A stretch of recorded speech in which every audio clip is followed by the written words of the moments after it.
في لامبادوزا، لكن الحمد لله الشعب التونسي ورى مرة أخرى كونه شعب تونسي مذياف، شعب تونسي ذا أخلاق عالية وذا أخلاق رفيعة. صراحة حتى اللي صار في تونس يا كابتن ما صارش بالطريقة هذه، حتى الجمهور اللي نزل في مصر كان شايل علم تونس وعلم مصر، صحيح. يعبر عن الحرية.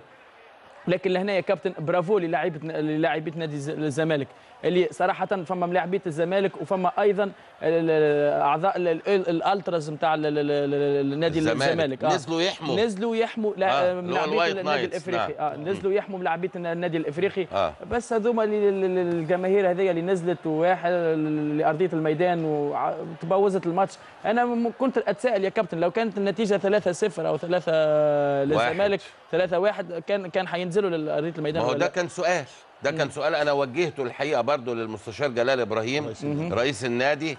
قال كانوا هينزلوا، هو من وجهه نظره، وانا الحقيقه بدات اقتنع جدا بالكلام ده، والكابتن مصطفى والكابتن ابراهيم مقتنعين جدا بده، ان دول ناس بيصدروا صوره مشوهه لمصر في هذا التوقيت. يعني الناس دول اللي نزلوا دول قاصدين هذا المشهد. هم كسروا الاستاد يا كابتن، لاعيبه الافريقي لاعبيه النادي الافريقي الكل خرجوا، بس هم كسروا الاستاد وحتى ضربوا لاعبيه نادي الزمالك. راه مظبوط ضربوا لاعبيه نادي الزمالك. وشوف لاعبيه النادي الافريقي شو لاعبيه نادي الزمالك اهو بيحوش اهو ابو كونيه بيحوش اهو، بعدين في الاخر ابو كونيه الاسمراني ده لاحظ انه هيتضرب دلوقتي.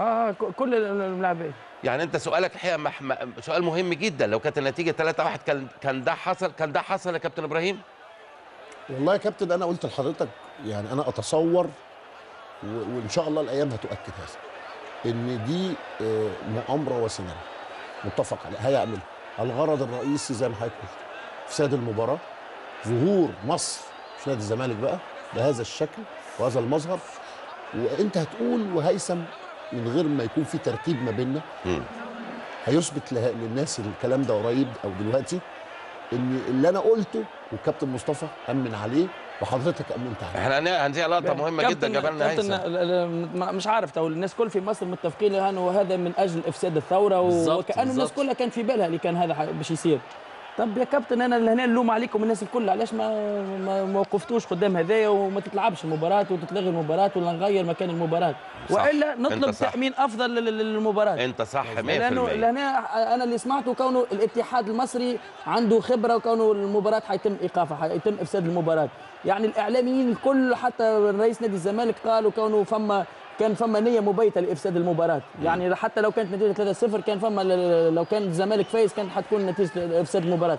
لهنا يا كابتن اللوم عليكم وسلامه لاعيبه النادي الافريقي وسلامه حتى لاعيبه الزمالك وسلامه الفرقه في مسؤوليتكم يا كابتن. التعليق اللي انت بتقوله هيثم انا موافقك عليه 100%. لك كل الحق. كان يجب طبعا. انا بس عايز اقول ان هذه المباراه من تنظيم الاتحاد الافريقي وليس الاتحاد المصري، وليس له ولايه على هذه المباراه.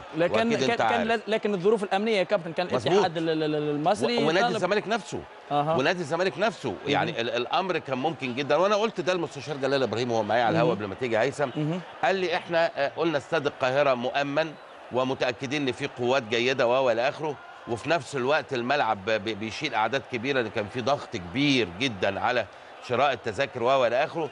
فهو حاول ان هو يوفر قد ما يقدر اكبر يعني حشد جماهيري ممكن عشان يؤازر نادي الزمالك. لكن انت لك كل الحق فيما تقول ان ليه ما دام احنا عارفين حساسيه المباراه ليه ما خدناش حيطه وحذر في اتجاه اخر. عندك كل الحق.